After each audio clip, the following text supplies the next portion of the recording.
Good morning, everybody. Welcome.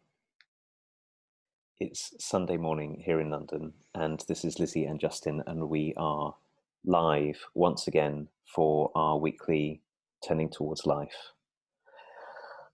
And it's been a couple of weeks since we've done this live, Lizzie, because you and I were teaching last week, and it's very interesting to me how long it seems in my body, having got into the regular rhythm every week when we pull a pre-recorded one out like we did last week. And I thought I was so pleased to put that one out into the world. I can feel the freshness and the newness of doing this with you again this morning. So I want to say welcome to you and welcome to everyone who's listening, and thank you for the growing number of you who are joining us live, and also many people, I don't know what you do, sticking a pair of headphones in maybe and listening whilst you're out walking or sitting at home or in the car or something like that. It's such a treat to be able to share this conversation with so many people. So thank you. And thank you, Lizzie, for finding us something wonderful to talk about today. Yeah. Welcome, everybody. Hello. And yeah, we are Thirdspace. And I'm Lizzie. This is Justin. We are here and willing and open to whatever this live, unrehearsed conversation wants to be today. If you are new here, you might want to know that we pick something each week, whether something maybe that I've written, that Justin's written, or that another person in the world has written who is somehow up to the same kind of inquiries as us. And this week we have Marion Woodman in our midst, who is a new discovery for me. And my sister has invited me into relationship with her through some work that she's doing at the moment. And I sit and Holly keeps laughing at me. Holly's my sister, for those of you who don't know, and she keeps laughing at me because every time I'm near this poetry book, I keep kind of dragging things up and insisting that I read them to her, just so that I've got someone else witnessing the brilliance of Marion Woodman. And this one is such a beauty because it talks about the kind of underbelly of practice, I think. So it's so hard for us to keep doing things. And I wonder, in what ways all of us are dragged towards our wholeness. But I love the inevitability of this poem. That's why I picked it. It's like, it's inevitable. And I find that really supportive. So I'm going to read and then we'll see. So most of us are dragged towards wholeness. We do not understand the breakdown of what has gone before. We do not understand. We cling to the familiar, refuse to make necessary sacrifices, refuse to give up habitual lives, resist our growth. We do not understand rebirth, do not accept the initiation rites. Most of us are dragged toward wholeness.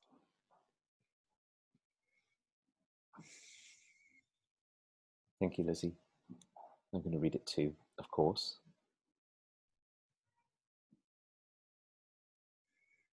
Most of us are dragged towards wholeness.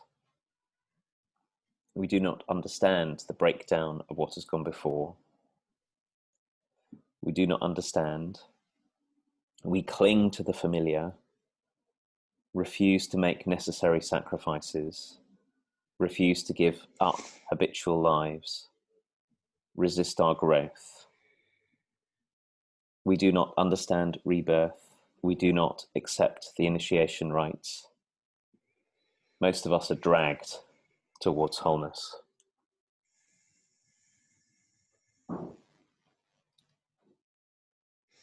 So I think one reason for choosing this, Justin, is that I feel really seen by it. You know, I feel like as humans, we are so powerfully attached to the way things are already. And we tell lots of stories about wanting things to be different. wanting change, wanting to transform. And I know I still find myself back in the same place again and again and again. And I feel like I've learned that subtle things are always happening. So it feels like I'm in a spiral of growth where I return to the same longitude. So it feels like the same thing, but actually there's a deepening happening. But the deepening doesn't come easily through trying, but it can come way more easily through presence, through being. And what I enjoy about this poem is that being is the piece that's written as inevitable, like that wholeness is wholeness is it's real, it exists, and in a way it's here in any given moment. And yet the fight we have with it, like not doing practices, like not doing the journaling that I know would serve me, like not doing the things that I know have the impact that I really desire genuinely. But there's all kinds of competing things happening that often take me away from the very path that I really wish to follow. And yet we are dragged. It's the fact that we're dragged means that it's happening anyway. And I feel really supported by that. Like feeling dragged feels a bit undignified, but at least it happens. And I feel this is such a welcome to all the parts of us that we might not want to say out loud because it feels shameful to say I can't do my practice, or I can't bring myself to do the thing that I know I should be doing. And it feels really important to name that part. Otherwise, it's the piece that you can't say, and therefore you can't talk about, and we can't bring it to the light to be held and unpicked and unraveled as to what is our resistance. So I feel like it's always really important to say all the times I've failed, all the times I've not done the thing that I know would serve me. And this poem speaks to that so beautifully. It's really kind, isn't it, Lizzie? That's one of the things I hear in your way of talking about this. Marion Woodman's words are deeply kind towards our resistance. And there was something you said at the beginning of your speaking, I can't remember exactly the way you said it now, that where you caught into the longing that we have and the fight we have against it. And I'm very taken that the language that she chooses, Marion Woodman chooses, is wholeness, not something else. And that wholeness is, the way I heard and felt wholeness as you were reading was, you know, when we long for that of ourselves and that of our lives that we've kept out so far, maybe because it wasn't welcome in the places in which we grew, or maybe because it's not yet been welcome in the communities and circles of people we have around us, or maybe just because it's not been welcome in us ourselves, and that to find our way to wholeness is to reclaim, to welcome back in what's so far been exiled. I'm thinking for myself how long it was, for example, before I would get on to how angry I was, and that anger really has a place. Anger matters. And her poem exactly it sort of describes the dilemmas and the difficulties in this for me. Was feeling deeply that something was missing, like I was stunted and constrained, and not really knowing what it was, and only knowing, Lizzie, that being angry and other people being angry, for example, was so painful, and so awkward that I would keep it away from myself again and again and again. And that's, in a way, that's what this poem points right into, which is we don't understand when we're in some kind of difficulty that this is really the breakdown of what's gone before that's held us small, and we don't understand that we're trying to cling to the familiar, and we don't understand, this is the line that really got me, often the middle line of these, how we refuse to make sacrifices, how we refuse to let go. So we get caught in this really tricky place often in our lives where we long for something, we don't quite know what it is that we're longing for, but it feels like it might be the return of something. And at the same time we hold on, we say, I want my life to be different, and at the same time we say, and I want to remain the same.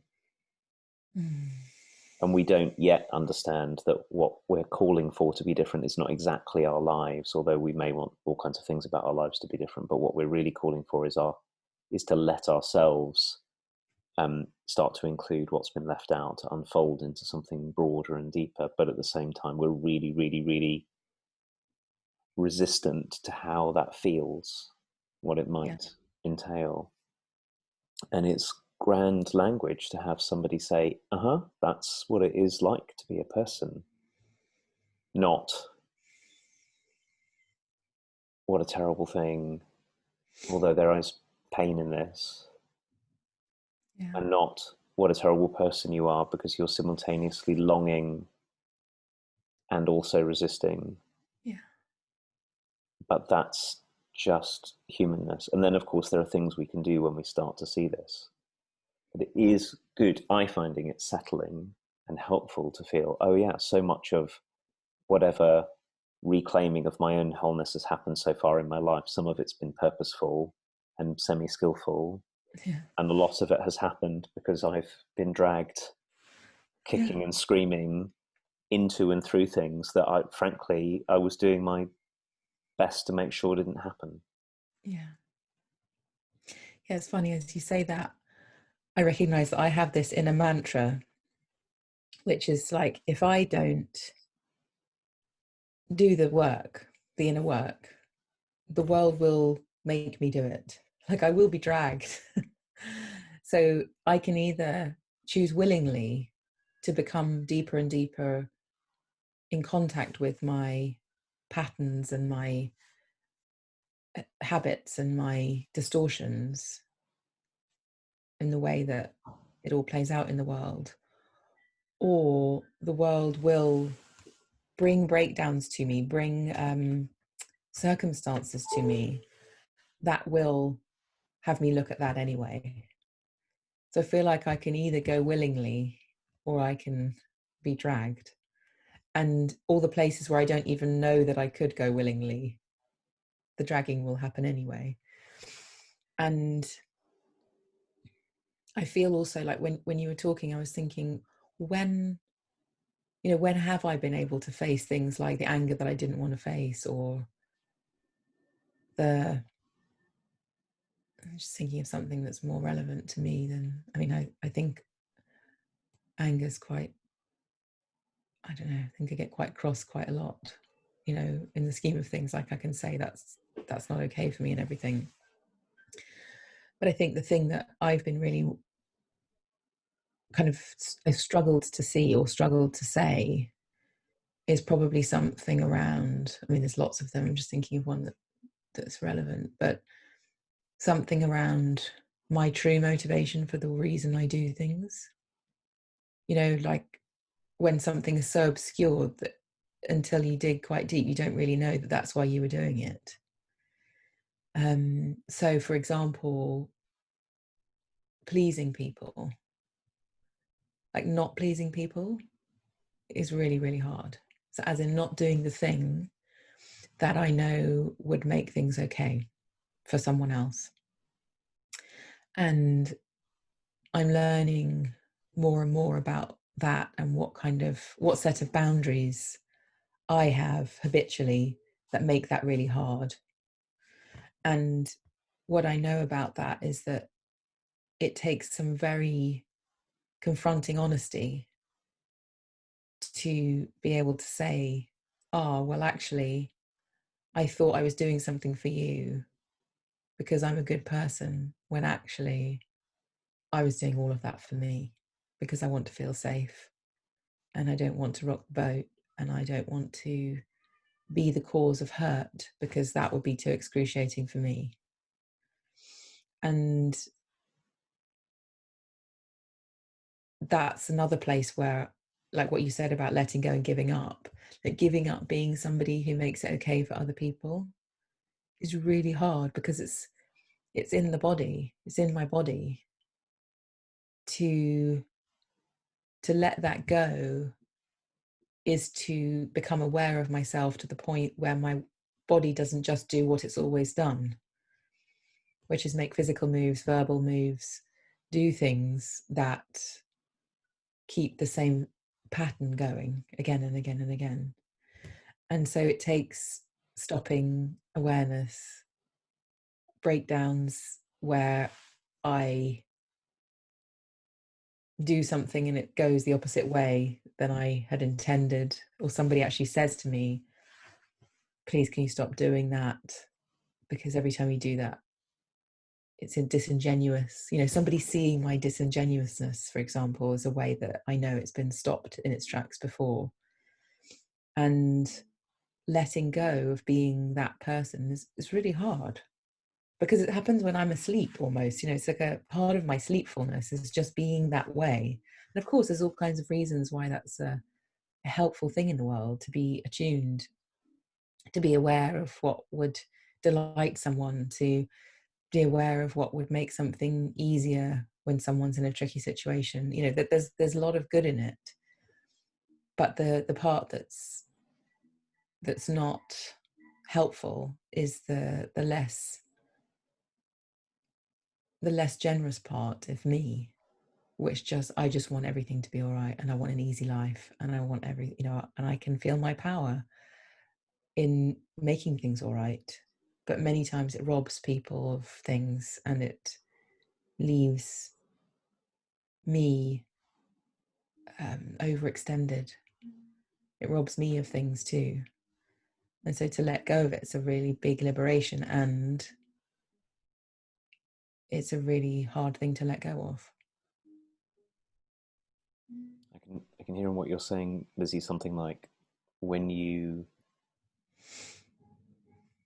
are, there's a way, which of course I know that you can take care of people that's deeply comes from your care for other people. And then you're also talking about a way that you take care of people or meet people's needs because it meets a need in you that you might not otherwise be honest about. And that when you are, the kind of wholeness that I can hear in what you're saying is when you're willing to let go of your story about who you are and why you're doing things and be more truthful, it actually opens up a much wider space because then you can start to do things also because they matter to you, not just because they matter to other people. Like it's like, oh, you get included, and that's part of the path to wholeness. Yeah. And I was thinking whilst you were speaking about how it's part of the dynamic in this poem that we're reading is that we resist seeing what we've left out about ourselves. We resist seeing what we're not yet being truthful about. We resist parts of ourselves that we feel would be unwelcome. And partly what we're resisting is, and you gave lots of examples, I think that there's a way that life keeps on acting sort of benevolently on our behalf in this. Yeah. In that life keeps on giving us opportunities to say, come this way, come this way. It's like, let me lure you on into your own wholeness. And it might be the horrible feeling. For example, I'm thinking about myself with feeling angry and telling people that I'm feeling that way, or speaking truthfully as opposed to muting myself in order to fit in and be pliant and all of those kind of things. So in a way, the horrible feeling is kind of the call, like, step on in, you could say something here. Yeah. And the people who finally go, I don't believe you, I don't trust what you're saying because it doesn't feel real. They're like the call. And all the times that something didn't work out because I left part of myself out or didn't speak truthfully, all the times I got exhausted by overextending myself. There are signs and signals all around us all the time. And it's one of the ways that life seems to be structured, that if we'll listen and look and feel enough, we can see that our own, Marion uses the words growth and wholeness. They're calling to us all the time. So then, you hinted at this earlier. It turns out that we'll probably be dragged that way anyway, but we'll be dragged kicking and screaming, like pulled through the brambles. And that's one way to go. And sometimes it's the only way to go. Sometimes we don't know anything else. But when we do start to get onto something, oh, look at that. I'm not being entirely honest with myself. I'm leaving out something that feels true, or I'm doing something for a motive other than the motive that I'm prepared to admit. Yes. Or there's some way in which I could move or feel or express. When we start to get onto that, we do have some choices about whether to continue to resist or whether to commit ourselves purposefully to, okay, so I'm going to start to practice something. I'm going to practice being more truthful. I'm going to practice letting myself feel what I haven't felt before. I'm going to practice letting myself be contactful and intimate with other people when I haven't been that way before. I'm going to practice standing my ground. I'm going to practice having the kind of body that can extend and move and flex when I've been very contained, or I'm going to practice contain. We actually have some choice not to always be in the end of this that Marion's poem talks about. We can start to practice some kind of willingness, which is also a great relief. Oh, I could have something to do with this. I don't have to have my whole life being dragged towards the thing I'm going to be dragged towards anyway. And I feel like on reflection, the not being draggedness has a lot to do with other people, as in the spaces I felt safe enough to admit things about myself, or maybe that's not the way to say it. It's like, because someone else is there who is compassionate and open with me, whether it's like a one-on-one thing or a group thing, I feel like it makes it easier to say what's underneath. Like the fact that a human is there with me is a way that I can deepen. I notice that being with another person is very different than just a conversation with me and myself and I in my head about myself. So the fact that you would listen to me and I could intentionally reflect on something is there's a very different something that happens, a loosening that happens that wouldn't happen if I was just doing that on my own. And so when I look back and realize those kind of points that are always quite memorable to me, the kind of shock points in my life, they've been with, I mean, there were certain ones that kind of got me into the path in the first place, where I was definitely on my own. But then after the opening, the initial kind of, oh God, something's got to change, I feel like seeking help and being in groups and being with people who are doing the same kind of inner work and being in a therapeutic relationship or a coaching relationship or whatever it is, those are the places where the draggedness eases and I find my own agency, which is really different than I have to do this all myself. You know, the kind of cultural narrative of I should be able to develop myself, I should be able to have this down, I should be able to do all my practices, I should be able to be the person I want to be in the world. When I have let that identity go and asked for help and been in a relationship, which feels so terrifying to that story of I have to have this, I have to do this myself. Those are the times when I feel like it's been way more possible to drop and let go of things, because somehow the presence of another or others, I don't know, I feel like saying it's like confirmation that when I do that, I'm not outcast, because I'm capable of outcasting my own self. But mostly people who love me aren't capable of doing that, because it's like they have perspective, which is that they're not me. And they can go, oh yeah, so yeah, you have some shady motivations, but I see you. So that just is like a teeny part of you, rather than me thinking, oh my God, I'm a terrible person. And I'm taking that part as my identity, which I would be more readily able to do, or likely to do on my own, when I'm with other people and I can admit parts of myself.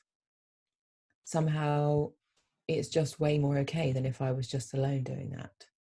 So I just feel real gratitude for all of the spaces that have enabled me to feel safe enough to let go and to question myself way more deeply than I would have been able to do alone. So this wholeness business feels like it's both an inside job and a community job. You know, like my inner work is actually part of being in community, not just what I do with myself. The work I do on myself, it's kind of a horrible phrase, working on myself, but like my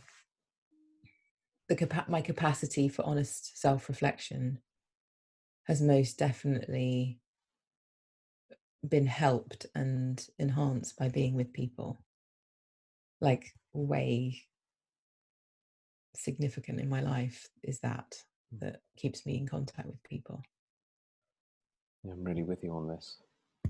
You and I both know this from the coaching that we do with people who we coach, and the coaching we've had from people who coach us, but also being members of communities of development, that our capacity to not cling to the familiar and let ourselves go into our own bigness, our own including what's got left out, is not really a solitary process. It's something that happens on the in-between people. And it's greatly accelerated when we're with other people, but not.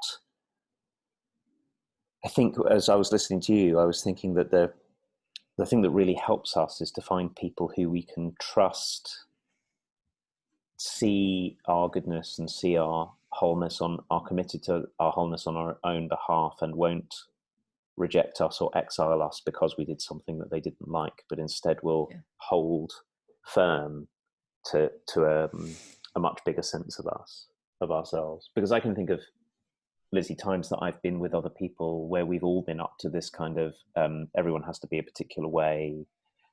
If you make a move that's anything unlike the way you are, or I make a move unlike the way you know me, then we're all like, oh, something terrible's happening. And it's very, very difficult to find our way to something other than what we've got stuck in when we're in those kind of relationships. And then you know about this, but I've probably talked about this before here in our Turning Towards Life conversation. I so remember a time when you came to me and said, Justin, you keep on asking me to do things, and then by the time I come to do them, you've already done it. And in some circumstances, in some relationships, I might have felt that as a great big assault on me, but instead what I knew that you were doing in telling me something that was true was you were pointing out to me a way that I can get into controlling things and having it my way, when my deeper wish and my longing is to include. And I could feel you loving and including the part of me that wants to include. And that made it possible for me to say, oh yes, look at how I do that, and then start to keep on looking at that. And that happens because you're one of those people in my life who I can completely trust that you're on the side of the wholeness of my life. And so when you say things to me, there's a place for them, and it might be momentarily awkward or difficult to hear, but I can trust that what you're doing is being one of those calls from life into, okay, something bigger is called for here. So it does help when we can start to look out for people who might be that way. And part of the way of looking out for people being that way is also to learn to be that with other people too. You know, as we learn to welcome other people's wholeness and speak to them truthfully in the light of that, they learn to do that with us too. So it's also partly looking out for the people who can be community for us, and it's partly making community by practicing, what's the way to say this, not being co resistors of our own growth, and not being exilers of one another or something like that. Yeah, one way of saying it, Justin, is to not be the person you're recruiting me to being. Like, if I don't stand in the place that you are putting me in, given the story that you're telling, but try to stand in a different place, what happens between us is really different. So when I'm being pleasing, like smoothing with you, you've often said to me, no, that's absolutely fine with me to make that request, where I've gone all kind of fluffy around it and said, oh, well, would it be all right? And, you know, is that definitely all right? And am I putting you out, or, you know, that kind of thing? And you go, no, that's completely fine with me. I can feel like you're not, by not saying, actually, yeah, that's a pain in the arse, but I'll do it anyway, don't worry. You know, by not saying who I'm imagining you to be, by not being who I'm imagining you to be, but by being somebody else, it opens up, oh, I can make a simple request. And it's not some big deal. And you're not displeased because I'm doing something slightly inconvenient, as I would language it. So I think also that's another way that we can be with people, which is really arresting, is like, oh, I don't have to be recruited here. I can be a different kind of presence than what I'm sensing is expected of me. And that feels really exciting. Like, if we could be that for each other, to not play the part that we're being recruited for, but to stand in a different space that invites something, what was the word that you just used? Bigger. It could be bigger than that, like holding the bigger space that's not just the same narrow game that we might play with each other from our habitual selves. That feels really exciting to me. And a small and significant and probably huge, actually, part of what is it to experience being whole. When the world doesn't play the game I'm trying to make it play, but plays a different game, and you go, oh, hold on a second, there's something else going on here. When we learn that we're way bigger than we've imagined, and that the people who are close to us are way bigger than we and they have imagined, and hold out for that, instead of letting ourselves be caught in the holding on to our own smallness. What a gift. Yeah. So this is our time to finish, and I just want to say how grateful I am, Justin, and glad to be here. I too was a bit discombobulated by not having the feeling of last week being live, and does feel like a new beginning somehow, even though we only just didn't do it for a week. So thank you all for being here, and we will be back next week, next Sunday at 9:00 here on Facebook Live, and we will see you then with a source from Justin next week. Yeah, thank you very much, everyone. We'll see you then. Bye. Bye.